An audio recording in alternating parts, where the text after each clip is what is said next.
Isang magandang araw po sa inyong lahat, lalong-lalo na po sa inyo, Kabanong. Itago niyo na lang ako sa pangalang Toto. Ang kwentong ibabahagi ko po sa inyo ay nangyari noong bata pa lamang ako. Sa edad na 10 taon ay naulila na ako sa aking ama't ina. Dahil yon sa isang hindi inaasahang trahedya. Nahulog kasi sa bangin ang bus kung saan lula nito ang aking mga magulang. Bunsod noon ay si Lolo Piping na ang nagtaguyod sa akin.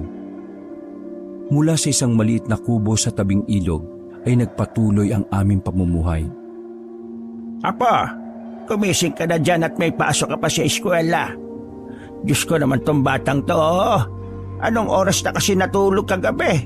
Ayan tuloy, ang hirap mong gisingin. Anong oras na po ba, Lo? Ang aga-aga pa naman po eh. Pupungas-pungas akong tumugon sa kanya, sabay dumiretso sa kusina para maghilamos sa batalan. Anong oras na? Di ba dadalhin mo pa sa talipapa yung mga halamang gamot ng isang pasyente ko ron? Siguradong nag-aantay na yun sa'yo.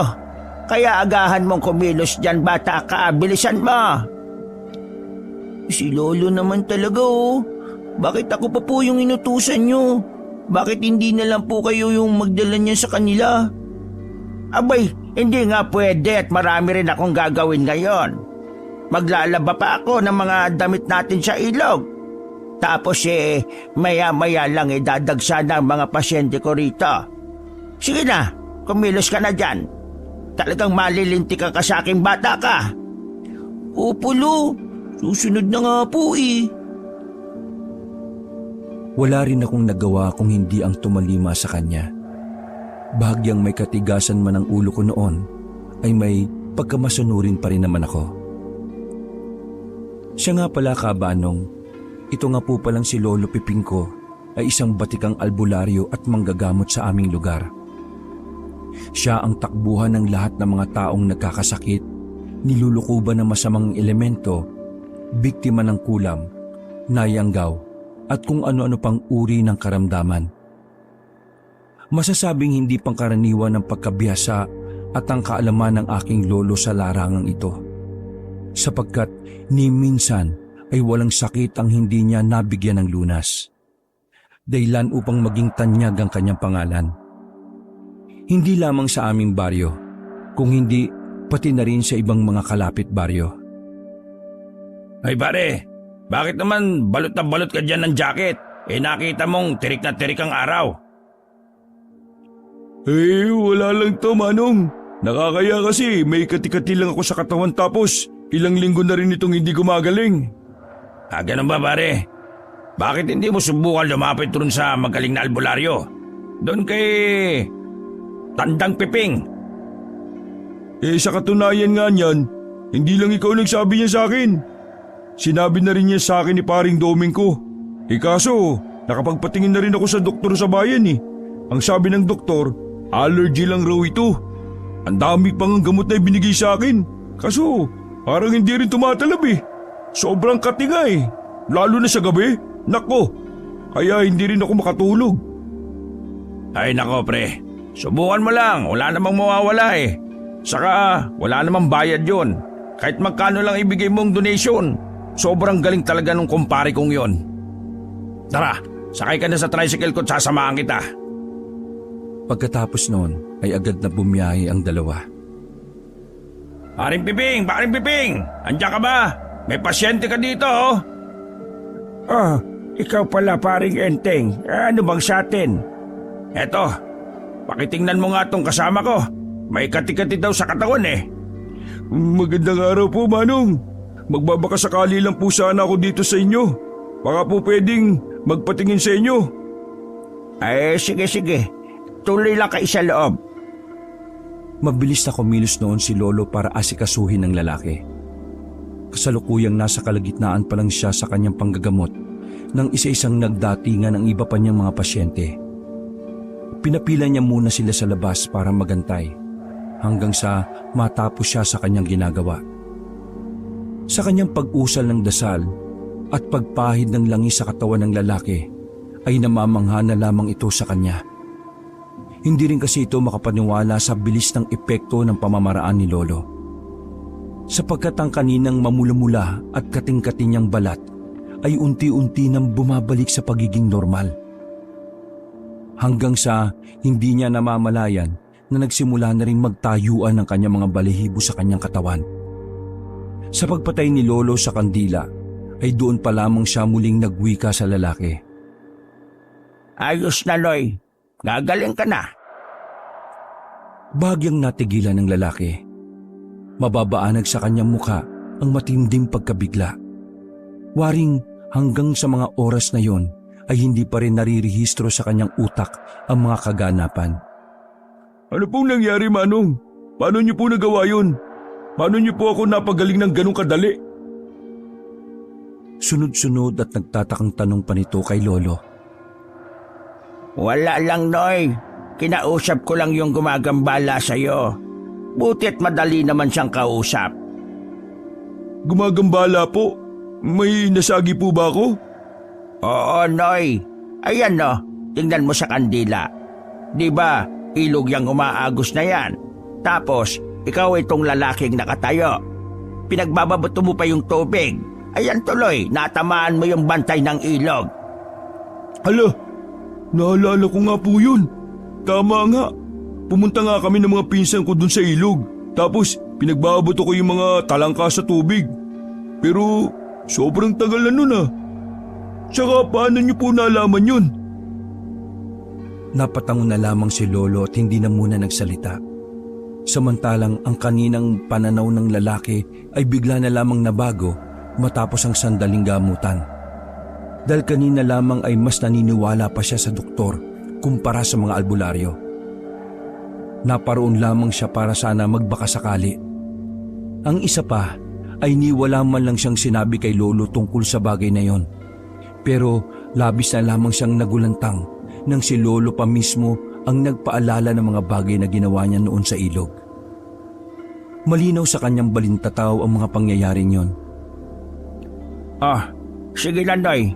Basta magagis ka lang ng bigas malapit sa tabing ilog bago magtakip silim, ha? Ay, sige po, Manong. Maraming salamat po. Ito nga po pala. Tanggapin niyo po itong kaunting halaga. Noy, ang laki naman yata nito. Tama na siguro tong 20. Sabay balik ni Lolo sa 50 pesos sa kanya. Bagay na hindi naman na tinanggap ng lalaki. Kaya naman laking pasasalamat na lamang ni Lolo sa kanya. Hanggat maaari sana ay ayaw ring tumanggap ng malaking halaga ni Lolo. Pero ang mga tao na ang kusang nagpipilit noon sa kanya.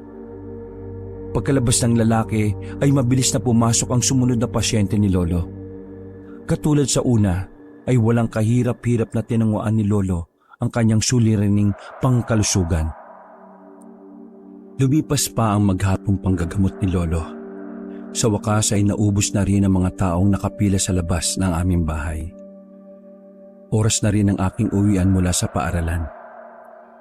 Sa aking paglalakad ay nakasalubong ko pa ang ilang tao na nagmula pa sa aming bahay.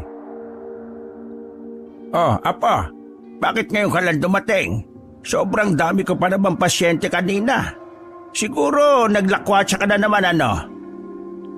Hindi po, Lo. May inutos lang po sa amin si Ma'am Dolores sa school kanina. Dapat nga mamaya pa po ako makakauwi. Tumakas lang po ako. Sige na. Magsahin ka na muna. Bibili lang ako ng tinapa sa talipapa. Sige po, Lo. Ako na pong bahala dito. Pagkatapos kong magbihis ay kaagad na akong nagparingas para magsaing. Bali na sa labas pa po pala ng bahay ang dapog namin dati. Samantalang yung gamit po namin panggatong ay yung mga tuyong kahoy sa paligid. Makalipas ang ilang sandali ay nakarating na rin si Lolo. Inutusan niya akong isalang sa apoy ang nabili niyang tinapa. Matapos maluto ay nagpunta ako sa aming bakuran para kumuha ng sariwang kamatis para gawing sausawan. Habang nasa kasarapan kami ng paghahaponan noon, ay bigla na lamang may tumawag kay Lolo. Napadungaw pa ako noon sa bintana para tingnan kung sino ang nasa labas. Mula doon ay nakita ko ang isang matandang babae na bitbit ang kanyang 7 taong gulang na apong lalaki. Nagbukas ng pinto si Lolo at tumahangos na nagwika ang nasabing ali. Piping, tulungan mo ang apo ko. Iligtas mo siya. Nang makitang lupaypay na katawan ng bata, ay agarang kumilos si Lolo. Madali niya akong inutusan para magpainit ng tubig. Doon ay sinubukan mo ng lapatan ng paunang lunas ni Lolo ang bata. Mabuti na lamang ay bahagyang kumalma ang lagay nito. Dahilan para makampante na ang nasabing ali. Nang may masmasan, ay saka siya nagsimulang isalaysay ang nangyari sa bata. Kanina lang maayos pa siya. Nito lang bago magtakip silim, bigla na lang siyang namutla ng ganyan. Akala ko pa nga nabilaukan lang siya dahil naghahaponan din kami. Tapos bigla na lang siyang nagsuka. Hanggang sa bigla na lang siyang nawalan ng malay. Pero buti na lang at naisugod ko siya dito kaagad sa iyo. Ganun ba, Maring? Pero mukha wala naman akong nararamdamang gumagambala sa apo mo, ah. Baka kailangan lang niya ng pahinga. Kita mo, wala naman akong inuusal na dasal sa kanya. Pero kumalma na siya. Sa pagod lang ito malamang. Ano kayang nangyari dito sa apo ko, Piping? Hindi ko rin alam, Maring. Ganito na lang. Obserbahan muna natin siya. Pero susubukan ko na rin siyang gamutin. Toto! Nasaan na ba yung pinainit kong tubig? Sigaw pa ni Lolo sa akin noon. Ito na po, Lo. Kakukulo lang po Sige, kumuha ka muna ng baso at kutsara sa batalan. Muli pang utos ni Lolo na aking tinalima. Pagkabot ko noon, ay kaagad ibinabad ni Lolo ang isang halamang gamot sa mainit na tubig. Pagkaahon noon ay sa kanya niligis ito gamit ng kutsara at inipon ang katas nito sa isang baso. Yun ang ipinainom niya sa batang nangihina. Habang patuloy sa pagtatawa si Lolo, ay tahimik lamang ako na nakatanaw habang nakaupo sa silya. Kitang-kita ko ang tuloy-tuloy na paggalaw ni Lolo. Bagay na nagpapamangha sa akin. Hanggang sa matapos na ang pag-usal ng dasal ni Lolo, udyat na ihahayag na niya ang kanyang nakita sa kanyang ginawang pagtatawas. Wala talaga, Maring. Wala talaga akong nakikitang namamarusa sa apo mo. Wala rin namang nanggagambala sa kanya. Mukhang napagod lang talaga ito. O baka naman doktor talaga ang kailangan na ng apo mo. Diyos ko po, kawawa naman itong apo ko. Paano kaya siya? Ano ba bang ginagawa nitong apo mo kanina? Nasa labasan ba ito? Galing lang naman sa eskwelahan niya kanina. Tapos normal naman siya pagdating niya. Yun nga ang sabi ko sa iyo kanina. Noong habang kumakain kami, bigla na lang siyang nagkaagad niyan. Pasensya na, Maring, ha? Mukhang hindi ko yata kayo matutulungan. Ang mabuti pa talaga pagpahingahin mo na lang maigi itong apo mo. Tapos bantayan mong maigi. Kapag hindi pa rin bumuti, susubukan ko pa rin siyang gamutin. Dahil sa insidenteng yon, ay nakita ko ang matinding kabiguan sa mukha ng matandang ali. Gayun rin si Lolo na nakikita ko ring nababahala. Yun pa lamang kasi ang unang beses na nangyari ang bagay na yon. Ang hindi magawang tugunan ni Lolo ang isang nangangailangan ng kanyang tulong. Gustuin ko man sanang tumulong, subalit anong alam ng isang batang kagaya ko? Wala pa rin naman akong alam noon sa paraan ng panggagamot ni Lolo. Wala na ring nagawa pa ang ali. Kaya naman binitbit na lamang niya ang kanyang apo na noon ay mahimbing na natutulog. Sa kanilang paglisan ay nababanaag ko pa rin sa mukha ni Lolo ang kanyang pag-aalala. Napabuntong hininga na lamang ito nang muli siyang bumalik sa harap ng lamesa. Bakit po, Lo? Ano po bang nangyari sa bata? Hindi niyo po ba siya kayang pagalingin? Sunod-sunod na tanong ko pa sa kanya. Hindi ko rin alam, apo. Hindi ko alam kung ano ba talaga ang nangyari. Una pa lang wala talaga akong maramdaman. Wala akong makitang kung anong masamang elemento ang may gawa nun sa kanya. Hindi ko rin alam kung bakit parang masama ang kutob ko. Ayos lang po yun, Lo. Huwag niyo na lang po yun masyadong isipin. Gagaling rin po yung bata. Tsaka, wala ka naman pong kasalanan sa nangyari. Ikaw pa nga po yung gustong tumulong sa kanila. Sige na, Apo. Kumain na lang tayo. Napangiti na lamang si Lolo sabay hima sa aking buhok. Habang kumakain kami, ay tanaw ko pa rin malalim ang kanyang iniisip. Malamang bunsod yun sa huli niyang naging pasyente. Pagsapit ng kinabukasan, ay papasok na sana ako noon sa eskwela. Subalit habang nasa daan, ay bigla kong naisip ang nakaraang gabing kaganapan. Kumusta na kaya yung bata? Mabuti na kaya yung lagay niya? Siguro, dadaanan ko na lang yun sa bahay nila. Sambit ko pa noon sa aking isipan. Kaya tinungo ko na lang ang tapat ng kanilang bahay. Nakampante na lang ako nang makita ko na ang batang lupaypay kagabi ay mukhang maayos na ang kalagayan. Katulad ko ay nakasuot na rin siya ng kanyang uniforme at papasok na rin siya sa paaralan. Naisip ko tuloy na maaring tama nga ang sinabi ni Lolo na baka nasobrahan lang talaga sa pagod ang bata. Pero buti na lang talaga, mukhang magaling na rin siya. Dahil doon, medyo nabawasan na rin ang ilang isiping bumabagabag sa aking isipan. Kaya doon ay masaya na akong naglakad patungo sa paaralan. Buong akala ko'y magiging maayos na ang lahat. Subalit, nagkamali pala ako sa aking akala. Sapagkat ang kaganapan noong nagdaang gabi ay ang siyang magbabago pala sa takbo ng aming buhay. Sapagkat sa hindi ko malamang dahilan ay kung bakit bigla na lamang nagalit sa amin ang aming guro sa unang klase na si Madam Rosario. Kamusta ang tulog natin, Toto? Masungit na tanong nito sa akin. Ako po ba yun, ma'am? Bakit? Sino pa bang Toto dito sa silid na ito? Saan ba ako nakatingin? Di ba sa'yo? Dahil sa galit na tinig ng aking guro, labis ang aking naging pagkabigla. Wala akong kamalay-malay sa bagay na kanyang ipinagpupuyo sa galit. Sa halip ay pilit ko munang kinalma ang sarili ko bago ko tumugon sa kanya. Maayos naman po, ma'am. May nagawa po ba akong mali? May nahong kong tugon sa kanya na sinubukan ko pang umiti. Bagay na mas lalo niya pang ikinagalit sa akin. Ba't pangiti-ngiti ka pang hudas ka? May pagkaburumbado ka pala talagang bata ka. Manang-mana ka pala sa lolo mo. Parehas kayong masama ang ugali. Palibasa peking albularyo yung lolo mo. Bakit po?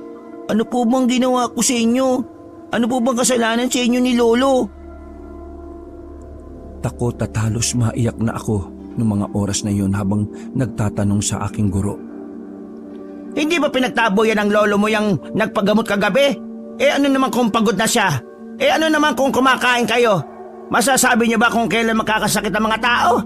Na dapat sa araw lang sila magkakasakit? Na dapat sa araw lang sila pumunta sa inyo? Pero, ma'am... Hindi pa man ako nakakapagsalita ay pinutulan ni Ma'am Rosario ang aking sasabihin. Sa halip na hayaan niya muna ako magpaliwanag, ay patuloy lamang siya sa kanyang pagtatalak. Huwag mo nga ako mapero-pero. Magdadaylang ka pa? Tapos palalabasin mo kung sinungaling? Dahil sa mas matindi pang salitang binitiwan ng aming guro, ay nangangatal na ako noon sa matinding takot at pagkakapahiya. Hindi ko na alam ang gagawin ko ng mga oras na iyong kabanong. Yun bang parang gusto ko na lang nalamunin ako ng buo ng lupa.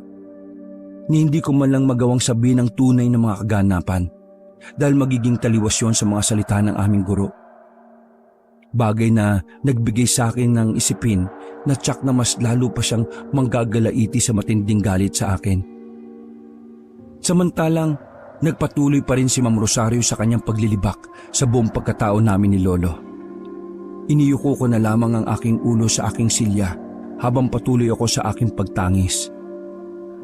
Lumipas pa ang ilang sandali ay natapos na rin sa wakas sa pagtuturo ang ginang.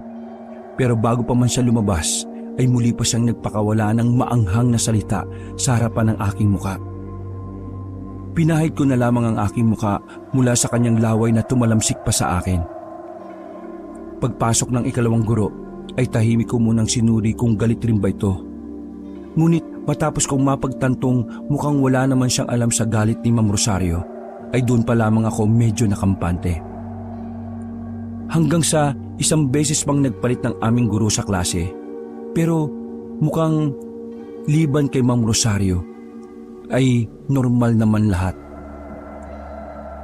Pagsapit ng aming break time ay agad akong nagtungo sa labas ng CR. Naisip kong magkubli na lamang doon upang iwasan ang aking mga kaklase. Batid ko kasing ang ilan sa kanila ay naniniwala rin sa mga sinasabi ni Ma'am Rosario. Pero bago pa man ako tuluyang makapasok sa pinto nito, ay narinig kong may tumawag sa aking pangalan. Uy, Toto, ang kapal naman ng mukha niyo maglolo. Kunwaring nanggagamot yung lolo mo. Pero mukhang pera lang naman pala. Sobrang sumapa ng ugali.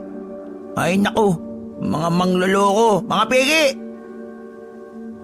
Hindi mukhang pera ang lolo ko. At lalong hindi masama ang ugali ni lolo. Abat sumasagot ka ba ha? Dapat lang naturuan ka namin ng leksyon. Ano mga tol? Hawakan niyo't bugbugin na natin. Binala ko pa sanang tumakbo noon palayo sa kanila.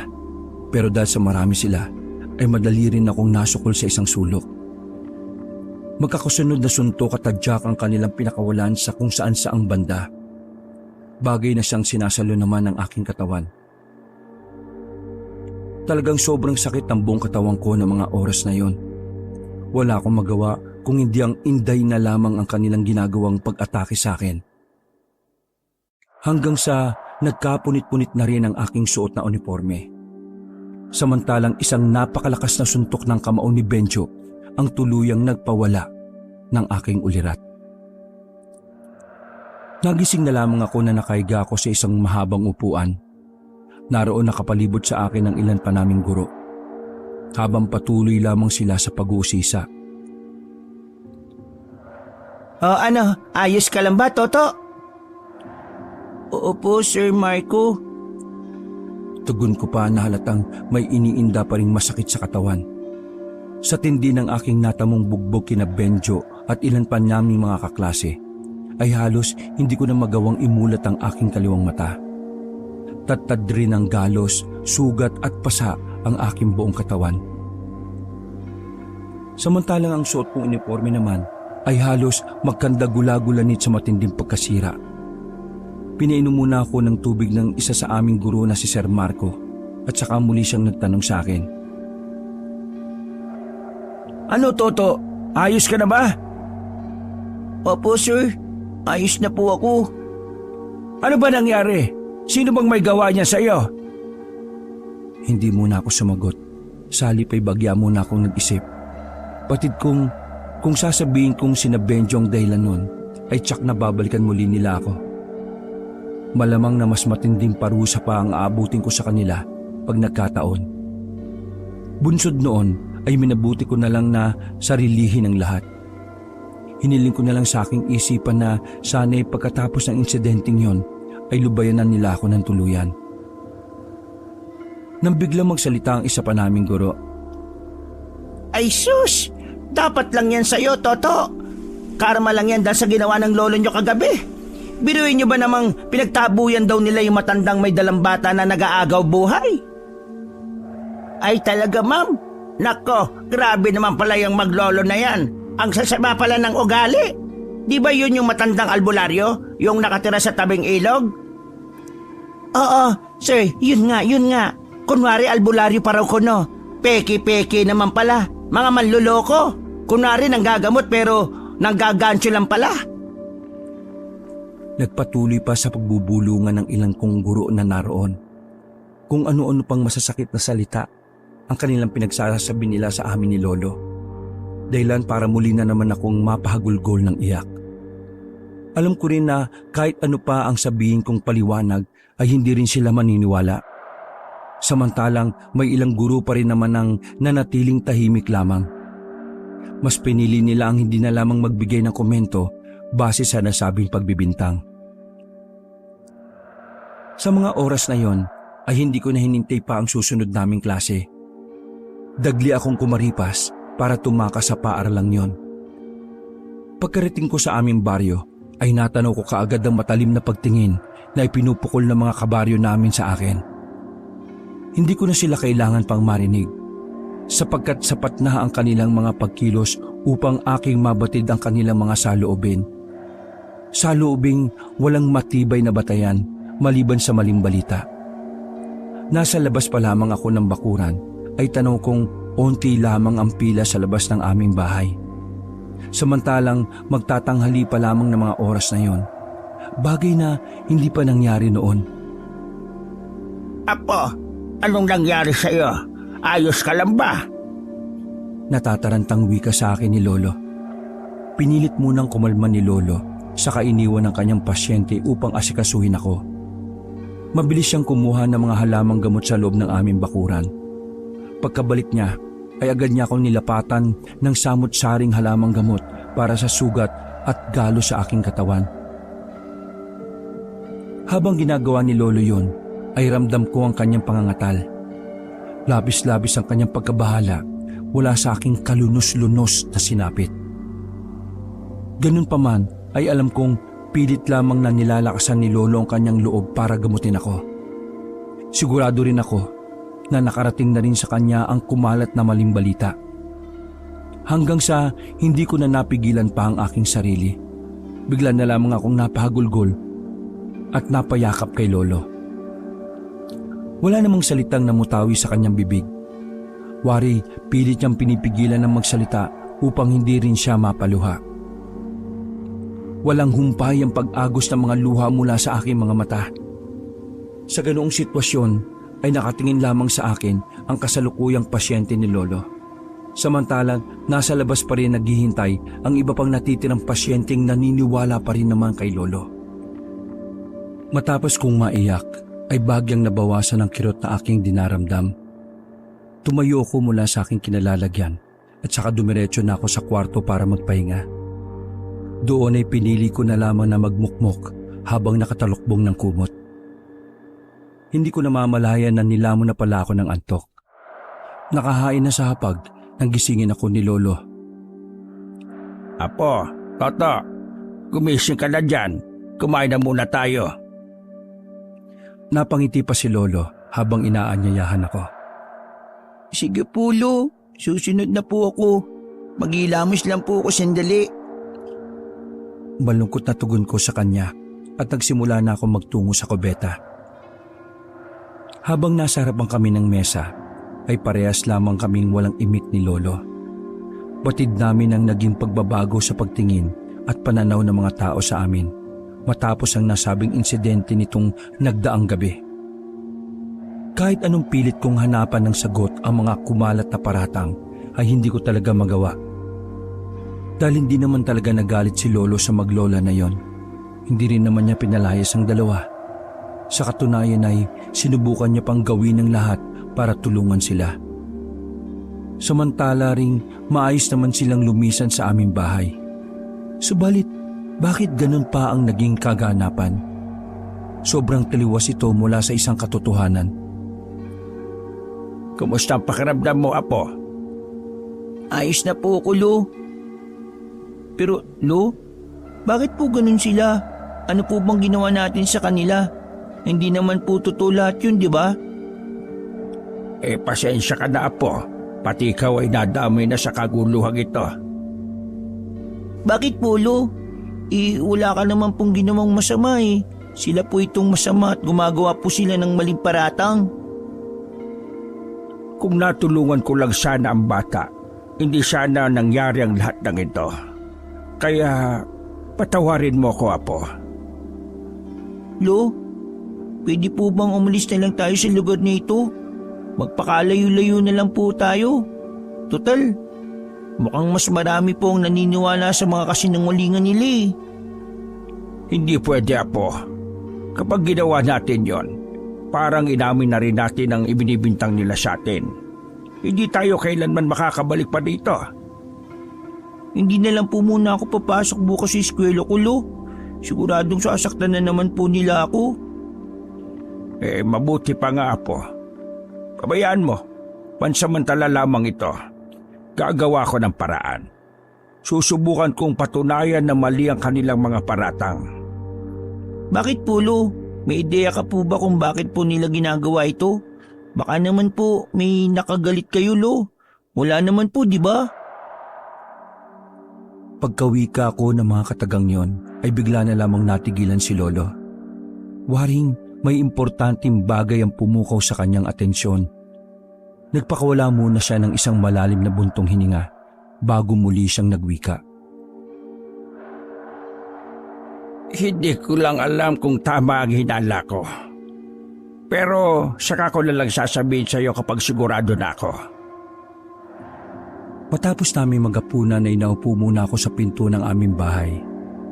Nakatanaw sa malayo habang panay ang pagtanaw mula sa kawalan. Hanggang sa bigla na lang napako ang aking paningin sa isang dako. Hindi ako masyadong sigurado, ngunit parang may naaaninag akong gumalaw sa parting may kalayuan, kung saan doon ay medyo mayabong ang mga talahib at medyo mapuno. Subalit nang pinilit ko pa yung siyasatin mula sa aking kinalalagyan, ay wala naman akong napansing kakaiba, dahilan para mawala roon ang aking atensyon. Toto, Apo, pumasok ka na dito sa loob. Bakit po, Lo? Nakaupo lang naman po ako dito sa labas. Sige na, wag na matigas ang ulo. Isara mo na rin yung pinto at matulog na tayo. Nagtataka lang rin ako noon kay Lolo, dahil maaga pa naman ang mga oras na yon. At isa pa, dati-rati ay wala naman siyang pakialam sa akin kahit magdamag akong tumambay sa labas ng aming bakuran. Pero sa pagkakataong yon ay parang may pinangingilagan si Lolo. Yun bang tipong nararamdaman niya ang presensya ng pilit kong inaaninag sa labas kanina? Pagsapit ng 11:11 ng gabi, habang malalim na ang aming pagtulog noon ni Lolo, ay may bigla na lang kaming narinig na tinig sa labas ng aming bahay. Boses yun ng isang lalaki na animoy natataranta at kailangan ng tulong. Dahilan para mapadungo kami ni Lolo sa bintana ng maliit na kwarto. Mula sa labas ay nakita namin ang isang aligagang si Kuya Nestor na dali-dali namang tinatawag ang atensyon ni Lolo matapos siyang mapansin na nakadungaw kami sa bintana. Halos magkandara pa si Lolo para salubungin ang nasabing lalaki. Oh, Nestor, bakit? Ano bang problema? Bakit ka natataranta? Mang Piping, tulungan niyo po ang asawa ko. Namimilipit po siya sa sobrang sakit. Hindi ko na po alam ang gagawin eh. Tara na po, Mang Piping. Lintik na. Bakit mo naman iniwang mag-isang asawa mo sa bahay niya? Halika na, dali. Natatarantaring wika ni Lolo Piping at dali-daling sumunod sa lalaki. Dahil sa takot ko namang maiwang mag-isa sa bahay, ay nagpasya na rin akong sumunod sa kanila. Pero bago pa man ako lumabas ng bahay, ay naalala ko pa ang palaging ginagamit ni Lolo sa kanyang panggagamot, ang bote ng langis na nasa altar. Kaya naman kagad kong dinampot ang bagay na yon at nagsimula na akong humabol sa kanila. Buti na lang din ay naalala ko ang bagay na yon, dahil pagkarating namin sa labas ng bahay na mag-asawang sina Kuya Nestor at Ate Ekang, ay agad akong inutusan ni Lolo para kunin sa bahay ang kanyang langis. Kaya iniabot ko na ito kay Lolo na kanya namang ipinagpasalamat. Pagpasok namin sa loob ng bahay nila, ay nadatnan namin ang tila namimilipit sa sakit na si Ate Ekang. Panay-panay lamang ang pag-ikas at pagsapo nito sa kanyang tiyan. Waring hindi na nito malaman kung anong gagawin dahil sa matinding sakit na dinaramdam. Base sa mga nadatnan naming eksena, ay wala nang sinayang na mga oras pa si Lolo. Dagli siyang nagpakuha ng ilang bagay na kakailanganin niya sa kanyang panggagamot. Buti na lamang at pangkaraniwang mga halimaw at kandila lamang ang kailangan niya. Kaya ganun kadali na rin siyang nakapanimula sa kanyang gagawin. Matapos ang paglalaan ng ilang inusal na dasal, pagpapahid ng langis at halamang gamot, ay nagawa rin niyang mapakalma ang ginang. Doon naman ay nagsimula na siya sa kanyang pagtatawas. Ayon kay Lolo na isa raw mataas na antas ng aswang ang namiminsala sa ginang. Hindi lang daw ito basta supog na aswang, kung hindi isang inkantador na aswang. Aminado rin si Lolo na mahihirapan siyang makipagtunggali sa nasabing nilalang. Bagay na kung sakaling magkamali man siya ng isang beses, ay siguradong isa sa kanilang dalawa ng ginang ang maaring agad na mamatay. Maaga pa lang ay agad nang nabatid ni Lolo na hindi ang babaeng buntis ang pake ng nilalang na ito, kung hindi siya mismo.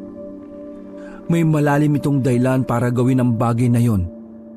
Yun ay ang wasakin ang buong pagkatao ni Lolo. Walang kaalam-alam si Lolo na isa lamang itong patibong ng nasabing nilalang. Sa halip ay nagpatuloy lamang ito sa kanyang ginagawa. Napapikit na lamang ang kanyang mga mata habang mataimtim na umusal ng dasal, hanggang sa umihip ang malakas na hangin. Rason upang mamatay ang apoy sa mga kandila at lampara sa loob ng bahay.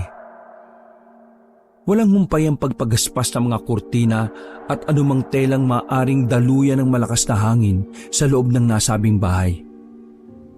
Tanging ang sinag lamang ng buwan ang tumatanglaw sa amin mula sa kadiliman. Nababanaag ko pa ang pinagsamang matinding galit at pagdurusa sa mukha ng buntis na ginang. Ang kanyang mga mata ay mas lalo pang naging matalas at naging purong itim ang kanyang balintataw. Waring pilit itong kumakawala sa espiritual na gapos na ipinataw sa kanya ni Lolo sa kanyang buong katawan. Gusto ko na talagang tumakbo ng mga oras na yon, subalit nilulukob na talaga ako noon ng matinding takot. Samantalang nakita ko pa si Kuya Nestor na nagdarasal na lamang habang nakapikit sa isang sulok. Nakita ko naman ang matinding determinasyon at pagpupursige sa mga mukha ni Lolo. Waring kahit anong mangyari ay hindi siya magpapadaig sa halimaw na nasa kanyang harapan. Pilit niya itong nilalabanan sa pamamagitan ng pakikipagpalitan ng matataas na antas ng orasyon. Hanggang sa bigla na lamang kumalma ang buong kapaligiran. Mukhang ito na ang hudyat na nagtagumpay si Lolo sa kanyang ginagawa.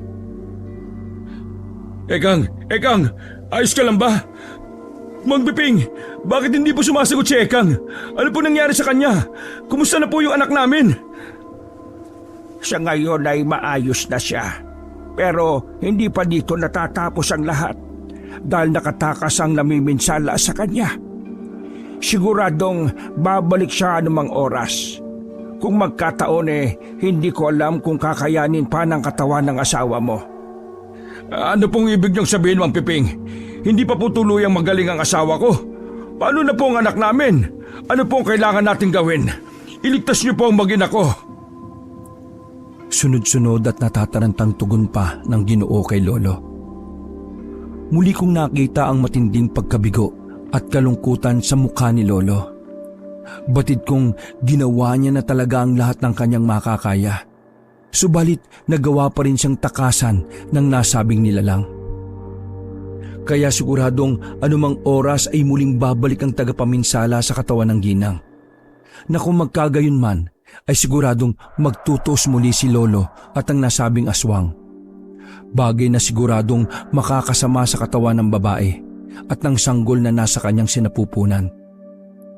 Dahil ang mismong katawan ng ginang ang magsisilbing lugar ng tunggalian ng dalawang nilalang na magsasagupaan. Bago pa man kami umalis, ay nagsagawa muna ng ritual si Lolo para hindi muling makapasok ang dagapaminsala ng ginang. Bagay na pansamantala lamang. Mas mainam na yon kesa walang gagawing paraan si Lolo. Matapos yun ay muli nang nagbiling si Lolo sa lalaki. Nabantayan daw nitong maigi ang kanyang asawa. Tawagin lang daw kaagad si Lolo kapag may problema. Sa buong gabi daw ay hindi muna sila magagambala ng aswang na yon dahil sa ginawa ni Lolo. Bukas na bukas daw ay susubukan niyang tingnan muli ang ginang. Habang naglalakad ay napatanong pa ako kay Lolo. Lo, malakas po ba yung kalaban nyo kanina? Oo, Apo. Hindi siya pangkaraniwan. Matataas ang antas ng dasal na ginamit niya kanina. Sinubukan ko rin siyang hulihin, pero nagagawa niyang basagin ang mga inuusal ko laban sa kanya. Nagpatuloy pa sa pagkukwento sa akin si Lolo habang kami ay naglalakad. Hanggang sa pagdating namin sa bahay ay mas marami pa akong natuklasan. Ang kaninang kalaban niya ay isa palang pinuno ng angkan ng mga aswang. Pilit daw itong naghihiganti matapos siyang mapatay sa harapang labanan ang isang kauri nito ilang araw pa lang ang nakakaraan. Sinubukan daw nitong salakayin ng aming bahay dahil sa nagiging tangka na raw si Lolo sa kanilang pag-iral sa aming lugar. Ngunit hindi nito alam na matagal nang handa si Lolo sa mga ganong magiging kaganapan. Kaya katulad ng inaasahan ay madali lamang itong nasawata ni Lolo mula sa kanyang pakay. Dahilan upang masukat nila ang antas ng kakayahan ni Lolo sa larangan ng pakikipaglaban sa mga kauri nila. Kaya sa ngayon daw ay sumusubok sila ng mas ligtas na pamamaraan upang pabagsakin si Lolo. Yun ay ang paggamit ng mga normal na tao. Yun daw ang kanyang magiging kahinaan. Unti-unti nilang sisirain ang tiwala ng mga tao na nakapalibot sa amin hanggang sa tuluyan nila kaming mapaalis. Kung magkaroon man ay mas magiging malaya sila sa kanilang gagawin. Mga pagsalakay sa aming lugar. Naisip ko rin tuloy na baka konektado rin sa mga aswang ang guru ko noon na si Ma'am Rosario. Dahil isa rin siya sa nagpapakalat ng kwento tungkol sa amin ni Lolo. Sa kabila ng lahat ay nangako rin si Lolo na gagawin niya ang lahat ng kanyang makakaya para mapigilan sila. Toto, patayin mo na yung ilaw at matulog na ulit tayo. Lo, ano pong gagawin natin pag may aswang? Nag-aalalang tanong ko pa noon kay Lolo. Aswang? Hindi naman basta makakapasok ang aswang dito sa loob ng bahay, Apo. Protektado tayo ng mga pangontra at dasal kontra sa mga ganyang nilalang. Kaya, huwag ka na mag-alala, Apo. Sige na, matulog ka na. Dahil sa mga sinabing yun ni Lolo, ay medyo nakampante na ako ng bahagya. Kaya ilang sandali pa, ay muli na akong nakabalik sa kaninang naudlot na pagtulog. Wala kaming kaalam-alam ni Lolo noon na doon na pala magsisimula ang ginawang plano ng aswang na yon. Gamit pa rin ang kanyang kakayahan sa iba't ibang dasal, ay maaaring nagawa nitong gamutin ang pamako ni Kuya Nestor. Kaya malamang na malaya itong nakakapasok sa loob ng bahay ng kaninang buntis na ginang. Doon ay tiyakong ibang pamamaraan na ang ginamit nito para sa tuluyang pagkitil sa ginang. Isang mataas na antas ng laso ng kanilang ginamit para tuluyan na itong hindi magising. Sa kasarapan pa rin ng aming pagtulog ay napalitan ng ingay ang komosyon ng buong lugar. Sa aking unang sapantaha ay may mga taong nagkakagulo sa labas ng aming bakuran. Na sa paglipas pa ng ilang pangsaglit ay unti-unti nang naging mas malinaw ang mga tinig. Isang malakas at galit na pagsigaw ang pumaimbog sa buong kaibuturan ng gabi. Kasunod sa pag-alingaw-ngaw nito ay ang pagsisigaw ng mga taong tila galit na galit. Dahil doon ay halos mapabalikwas pa ng bangon si Lolo. Natataranta ngunit pakubli-kubli lamang. Sinilip ang siwang ng dinding. Ito ang pagkakataong nagbigay linaw sa amin mula sa mga kaganapan sa labas. Apo, tumakas ka na, dali! Dalhin mo ang punyal at ang kwintas na ito! Bilis! Kunin mo rin ang libretong itim sa altar! Namumulagat pang wika sa akin ni Lolo. Bakit po, Lo? Ano po bang nangyari? Ano pong pakay nila sa atin? Mangyak-ngyak at makatalkong tanong sa kanya. Pero hindi na tumugon pa si Lolo. Sa halip ay itinulak niya ako ng malakas. Dahilan upang muntikan pa akong mapasubsob sa sahig ng bahay.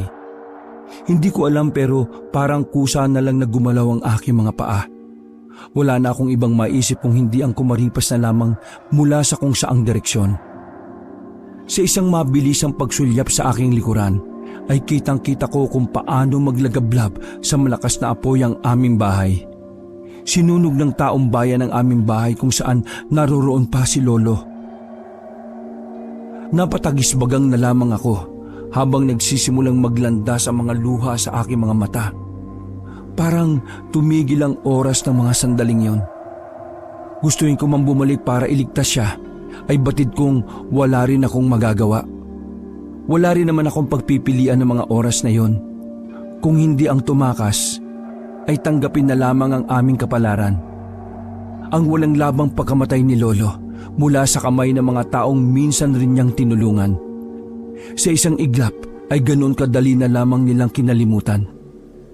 Sa aking patuloy na pagtakbo ay ang patuloy pang pag-agos ng aking mga luha.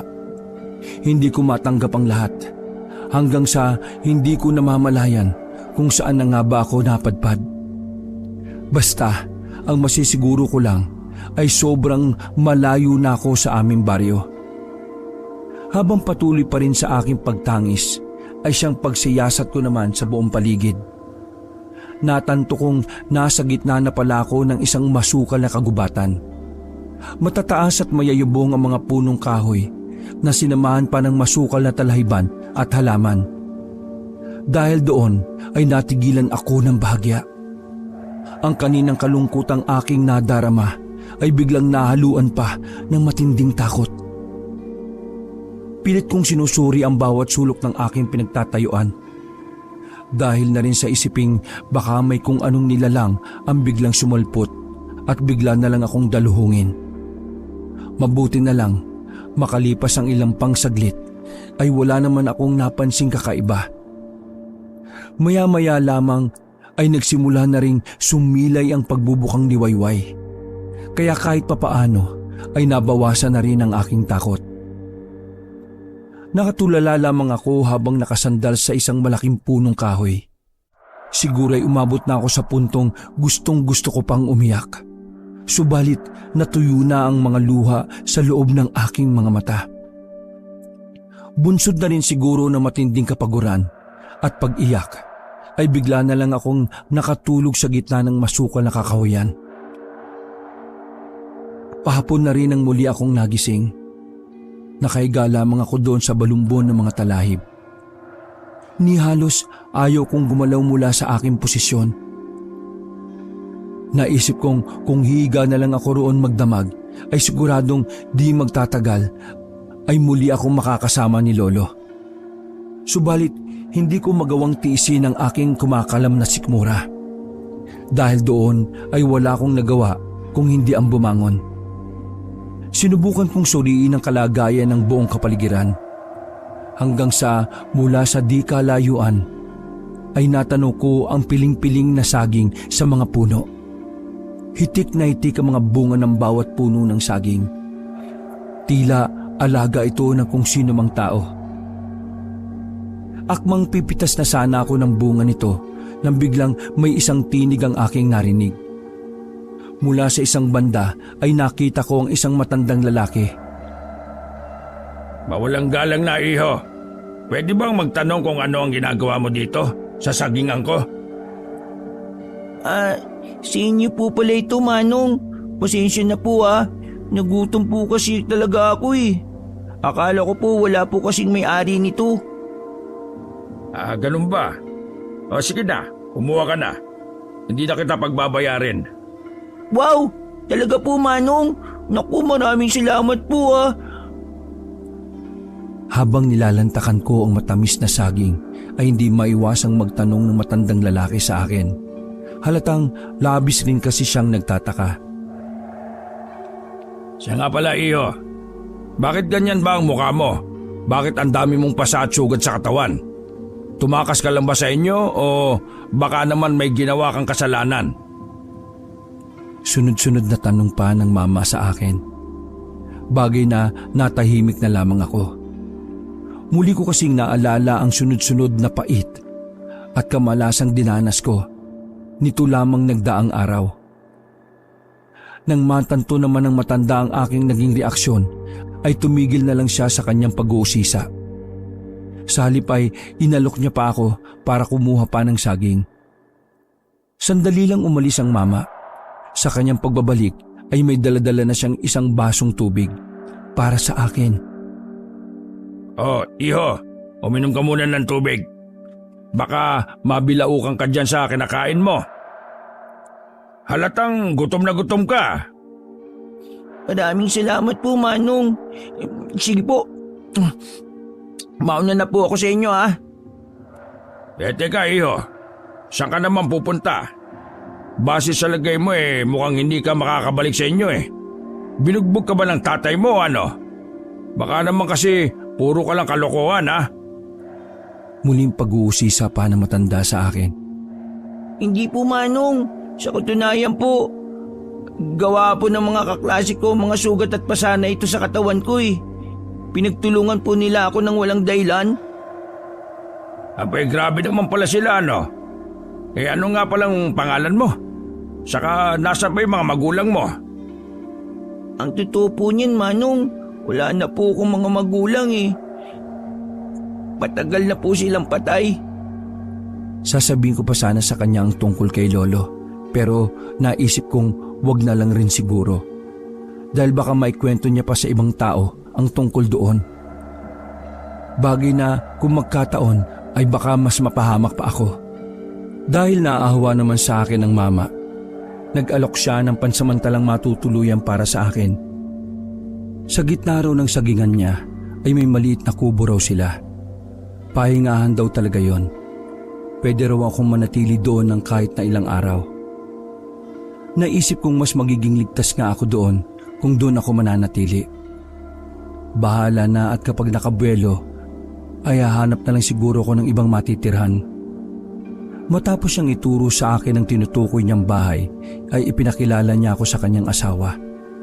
Katulad niya ay mabait at mausisa rin ito. Marami pa kaming bagay na napagkwentuhan. Sobrang tagal na daw nilang naninirahan sa lugar na yon. 2 lang daw sila dahil hindi naman sila nabibiyayaan ng anak. Sila daw ay sila Aling Jose at Manong Kaloy. Ang sagingan daw ang kanilang hanap buhay. Sa tuwing anihan daw ay kumukuha sila ng mga taong gagawa nito para sa kanila. Kaya hindi naman daw ganon kahirap ang mga gawain nila. Marami rin daw silang alagang hayop na nagkalat sa palibot ng kanilang sagingan. Ipinaghanda rin nila ako ng panghapunan at pinahiram ng mga lumang damit. Sa pagsapit ng gabi ay umuwi ng 2 matandang mag-asawa sa kanilang bahay. Buti na lang din at sadyang mabait ang mag-asawa dahil bukod sa pagbibigay ng pagkain at matutulugan ay pinahiram rin nila ako noon ng isang digaserang lampara. Habang nakaupo sa maliit na papag ay inilabas ko ang mga bagay na ibinigay sa akin ni Lolo bago pa man kami magkawalay. Alam kong yun ang mga mahalagang kagamitan niya sa kanyang pagiging albularyo. Nakita ko rin dating madalas niyang binabasa ang libretang yon kapag wala siyang ginagawa. Ngunit sa tuwing hahawakan ko ang mga bagay na yon ay muling nanunumbalik sa akin ang mga alaala ni Lolo. Hanggang sa hindi ko rin namamalayan na nagsisimula na pala akong umiyak. Kaya mas minabuti ko na lang na itago na lang ang bagay na yon. Lumipas pa ang mga araw at medyo nakakaahon na rin ako sa matinding pagluluksa. Dahil sa mabait rin naman ang may-ari ng sagingan, ay pinili ko pang manatili muna roon. Pinilit pa nila akong kumbinsihin upang magbalik sa pag-aaral. Subalit mas pinili ko ang manatili na lamang sa poder nila. Para sa akin ay mas magiging ligtas ako kung mananatili lamang akong nakatago sa lugar na yon. Malayo sa mga tao na maaaring manakit muli sa akin. Tumutulong-tulong na lang ako sa kanila sa mga gawain sa lugar na yon. Kahit papaano ay nag-aabot rin sila ng kaunting halaga sa akin. Hindi ko na lang rin namamalayan ng oras at ilang taon na rin pala ang nakalipas. Bukas na rin ang aking 17 taong kaarawan. Oh, bukas na pala ang kaarawan mo, Toto, no? Kaya nga po, Manong Mukhang mapapalaban pa tayo sa tagayan yan. Aba, siyempre naman. Magkakatay pa tayo ng manok at itik para sa pulutan. Bibili rin tayo ng isda sa talipapa. Wow, talaga po Manong. Naku, maraming salamat po ah. Basta sabi mo, sagot mo yung alak natin ha. Ay, sige po Manong. Ako na po ang bahala ron bukas. Yan ka na naman Toto eh. Puro ka naman akong bahala. Eh yung nililigawan mo ron sa talipapa, kayo na ba? Hindi ko naman po nililigawan yan Manong eh. Suki lang po ako noon. Anong suki-suki? Baka suki ka mo sa pag-ibig. Kinabukasan nga ay maaga kaming nagtungo ni Manong sa talipapa para bumili ng isdang pang-ihaw. Hindi ko pa man sabihin ay alam na ni Manong kung saan ko gustong bumili. Kaya naman nang naroon na kami ay bigla siyang nagsalita. Toto, akala ko sabi mo iimbitahan mo siya sa birthday mo mamaya. Malakas na tinig pa ni Manong na tila pinaparinig sa magandang tindera ng isda na si Rosa. Hala, wala naman po akong sinabing ganun Manong eh. Si Manong talaga oh. Ay sus, sabihin mo na kasi. Ikaw naman naiiyaya ka pa kasi. Gusto mo ba? Ako na lang ang magsabi. Ay ano ba kasi yun, Toto? Bakit ba hindi mo pa kasi sabihin dito sa pinsan kong si Rosa? Patorpe-torpe ka pa dyan kasi. Eh ikaw lang naman itong hinihintay na magsalita nitong pinsan ko eh. Uy, nako Jenny Huwag mo nga akong madamay-damay dyan. Huwag mo akong mabiro-biro dyan at pagod ako, no?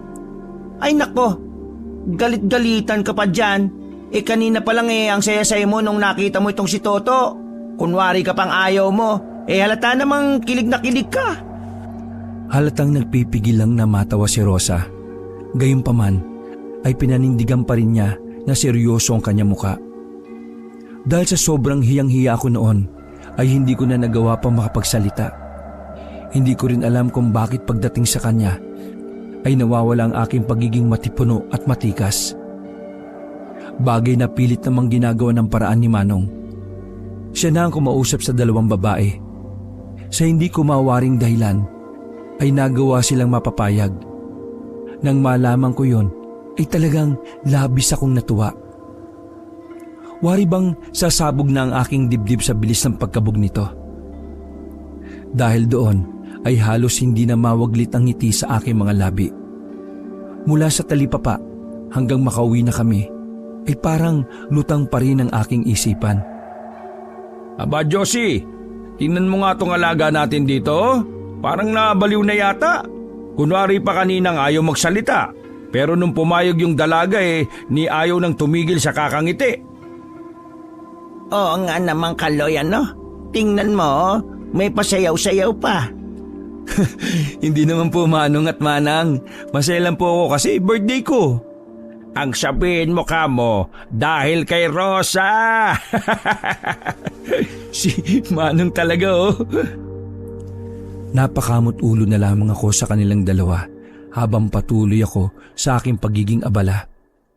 Lumipas pa ang ilang oras at nagsimula na ang magdapit hapon. Ilang sandali na rin at siguradong darating na ang aking pinakahihintay. Yun ay ang pagdating ni Rosa. Habang abala akong nagpaparingas ay bigla na lang akong natigilan. Naramdaman ko na lang ang pag-init ng suot kong kwintas. Hudyat na may hindi imbitadong bisita ang dumating sa araw ng aking kaarawan. Hindi ko alam pero parang pamilyar ang ganoong pakiramdam. Ang paglukob na matinding takot sa aking katawan. Sa unti-unting pagpatak ng bawat segundo ay ang paglakas pa ng kabog sa aking dibdib. Mula sa labas ng bakuran ay nakita ko ang dalawang matandang tila mag-asawa. Nasisiguro kong yun pa lamang ang unang beses na makita ko sila. Subalit, bakit parang pakiramdam ko ay nakasalamuha ko na sila? Teka, sino ba talaga sila? Bakit parang matagal ko na silang kilala? Hanggang sa namulagat na lang bigla ang aking mga mata. Dahil sa unti-unti pa nilang paglapit, ay mas nagiging malinaw na sa akin ang kanilang pagkakakilanlan. Nasa normal na anyo lamang sila. Pero kung hindi ako nagkakamali, ang matandang lalaking yon ay ang supog na aswang na nakasagupa ni Lolo bago pa man siya pumanaw. Siya ang aswang na engkantador. Ang aswang na mismong pumatay sa buntis na ginang. Ngunit papaanong naparoon siya sa tagong lugar na yon at sa araw pa mismo ng aking kaarawan? Bago pa man nila maramdaman ang aking presensya, ay mabilis na akong kumilos. Mabilis akong lumayo sa lugar na yon upang umusal ng dasal. Dasal para maitago ko ang aking pagiging albularyo at kapangyarihan. Dahil ilang taon na rin matapos kong tanggapin ang pagiging tagapagmana ni Lolo, ay palihim kong inaral ang itim na libro. Maingat at masusi akong nagpakadalubhasa sa paggamit ng mga dasal at orasyon katulad ni Lolo. Nagawa ko rin tawagin ang kanyang gabay. Sa kabila ng aking naging kasanayan, ay mas pinili kong ilihim lamang ito sa mga tao. Tanging piling tao lamang ang napaggamitan ko ng kakayahang ito. Katulad nila Manang Josie at Manong Kaloy. Subalit maging sila ay wala pa rin kaalam-alam sa aking tinatagong kakayahan. Pero mas mabuti na siguro ang ganito kesa matulad lang sa sinapit ni Lolo. Sana naman hindi nila naramdaman ang presensya ko kanina bago pa man sila dumating. Sana walang sino man sa amin ang mapahamak. Saka, ano bang ginagawa nila dito? Bakit sila biglang napunta dito? Kumusta na ang matatalik kong mga kaibigan? Sobrang tagal na nating hindi nagkasama sa ganitong okasyon Saktong-sakto ang dating nyo. Karawan ng alaga namin ditong si Toto. Buti naman at naisipan nyo pang dumalaw dito. Toto, halika nga rito. May ipapakilala ako sa iyo. Magpakilala ka sa kanila, Toto. Labis akong nabigla sa mga binitiwang salita ni Manong. Hindi ko alam kung ligtas ba talagang lumapit ako sa kanila o baka kailangan ko na namang tumakbo. Subalit naisip ko ring kung gagawin ko yon ay baka mapahamak naman silang Manong at Manang. Bagay na siguradong hindi ko na talaga mapapatawad ang sarili ko. Dahil iba na ang sitwasyon ngayon. Kung dati ay isa lamang akong batang walang alam sa pakikipagdigma sa mga kauri nila, ngunit ngayon ay may mga alam na akong paraan kung paano ko sila malalabanan. Subalit ni minsan ay hindi ko pa ito nasubukan. Toto, bakit ba natigilan ka na naman dyan? Huwag mong sabing nalasing ka na kagad. Hindi pa nga tayo nagsisimulang uminom Opo. Ano nga po ulit yun, Manong? Nauutal-utal ko pang tugon sa kanya. Napatawa naman ng malakas ang matandang aswang. Ano ka ba naman, iho? Bakit ba para kang nakakita dyan ng multo? Ano bang kinakatakot mo dyan? Hindi naman kami kumakain ng tao. Pwera na lang kung gutom kami. Sabay tawa pa nito ng sobrang lakas. Dahilan para mas lalo kong makaramdam ng matinding takot. Pero pilit ko pa rin ikinukubli ang aking takot na nadarama.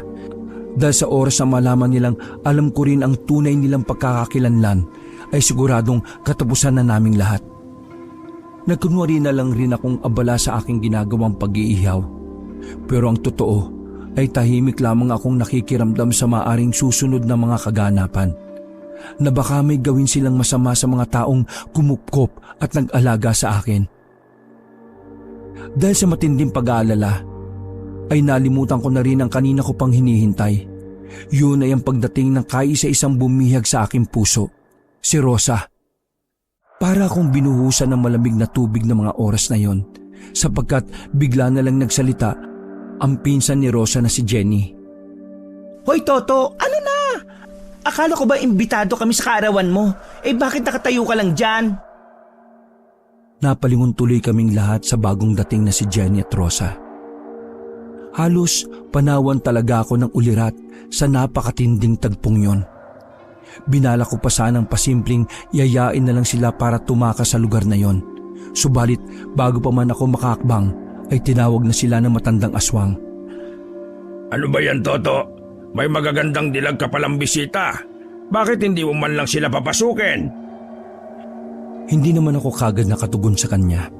Sa halip ay sinubukan ko pa silang paalisin sa pamamagitan ng pangungusap sa aking mga mata, na mukhang hindi rin naman nila naunawaan. Kaya wala akong nagawa kung hindi ang ipagpatuloy ang pagkilos ng normal. Ano ba namang klaseng kamalasan to? Bakit ba nagkasunod-sunod pa silang dumating dito? Ano ba talagang nangyayari? Ay basta, bahala na nga. Lalabanan ko na lang tong 2 aswang na to pag nagkataon.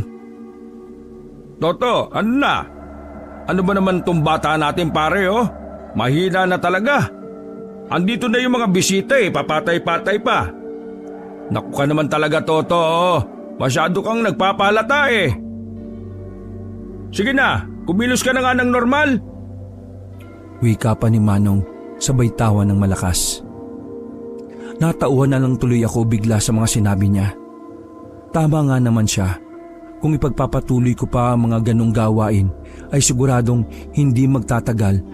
Mabibisto na rin ng 2 aswang kung ano ang tunay kong pagkatao. Natatarantaman ay pinilit ko na lang kumilos ng normal. Kumuha muna ako ng plato at nag-alok ng pagkain sa aking mga bisita. Itong si Rosa, akala mo sobrang bait. Akala mo santo na di makabasag pinggan. Samantalang siya pa yung nagmamadali kanina. Nax, ayun naman pala Toto Kilig naman pala sa'yo si Rosa oh. Pahiya-hiya ka pa. Ano ba? Sa kabila ng pag-aalala ay nakuha ko pa rin matawa sa mga sinabi ni Manong. Napapasulyap-sulyap na lamang ako kay Rosa. Kung minsan naman ay nahuli ko rin siyang napapalingon sa akin. Hanggang sa naglabas na ng alak si Manong. Sinubukan niya pang alukin ng 2 magpinsan pero tumanggi lamang sila. Hindi raw kasi sila umiinom ng alak. Kaya naman mas nakampante ako ng bahagya. Sa ilang sandali pa naming pananatili roon ay hindi ko man lang nagawang makausap ng matagal si Rosa. Halos isang tanong isang sagot lamang ang aming naging eksena. Kaya naman si Jenny na lang ang panay-panay na nagsasalita.